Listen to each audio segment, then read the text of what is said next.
আসসালামু আলাইকুম ওয়া রাহমাতুল্লাহি ওয়া বারাকাতুহু। কেমন আছেন আমার আদরের কলেজার টুকরা আপুরা? সবাই ভালো থাকুন ও সুস্থ থাকুন এই দোয়ায় কামনা করি সবসময় আল্লাহর কাছে, এবং আপনাদের দোয়া আমিও ভালো আছি আলহামদুলিল্লাহ। আল্লাহর কাছে শুকরিয়া জানাচ্ছি। আজকে আমি আপনাদের সামনে হাজির হয়েছি মুরগির গোশত নিয়ে, দেশি মুরগি। তো এখানে আমি সব রকমের মশলা মিক্সড করে রেখেছি, আর এখানে আমি পেঁয়াজ কেটে রেখেছি। তারপরে চলুন মুরগির গোশত রান্না করানো যাক। তো আমি কড়াই বসাই দিলাম, এখন আমি একটু সরিষার তেল দিব। সরিষার তেল দিলাম,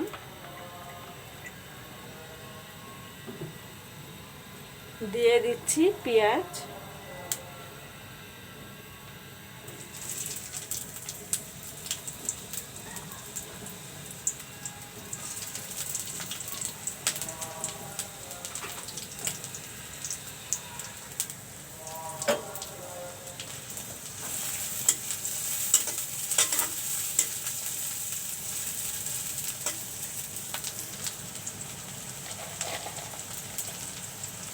দারচিনি দিয়ে দিলাম,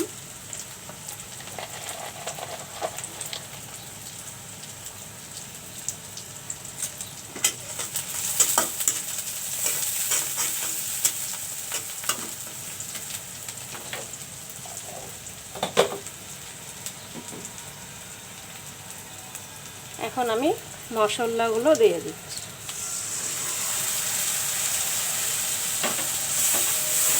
এখন মশলাগুলো ভালো করে কষিয়ে নেব।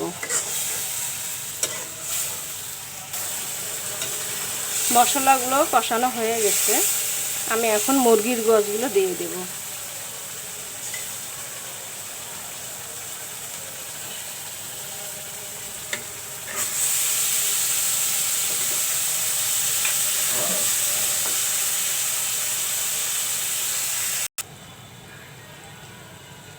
তো আমি এখন ঢেকে দিব।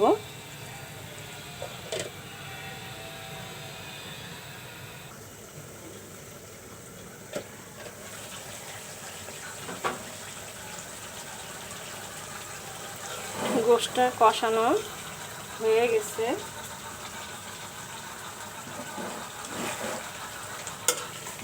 আর একটু কষাইতে হবে।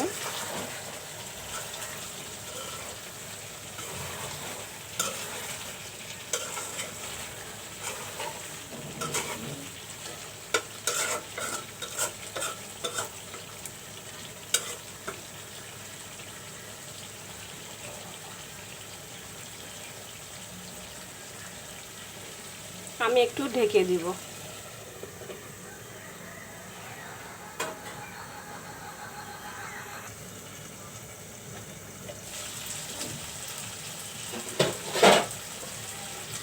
কষানো হয়ে গেল, এখন আমি একটু ঝোলের পানি দিব।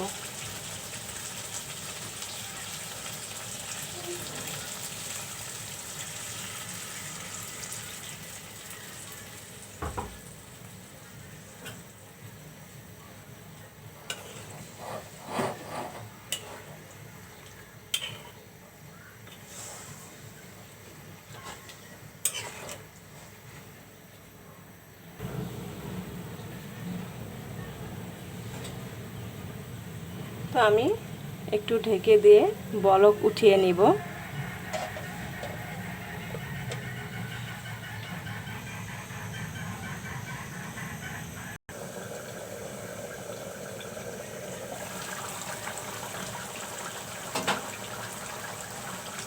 মুরগির গোশত রান্না হয়ে গেল।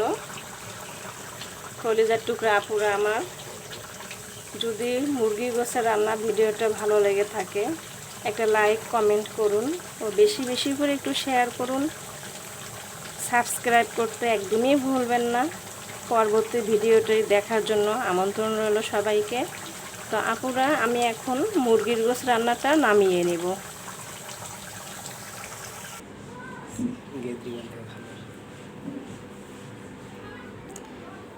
মুরগির গোশতের তরকারিটা নামিয়ে নিলাম, রান্নাটা হয়ে গেছে।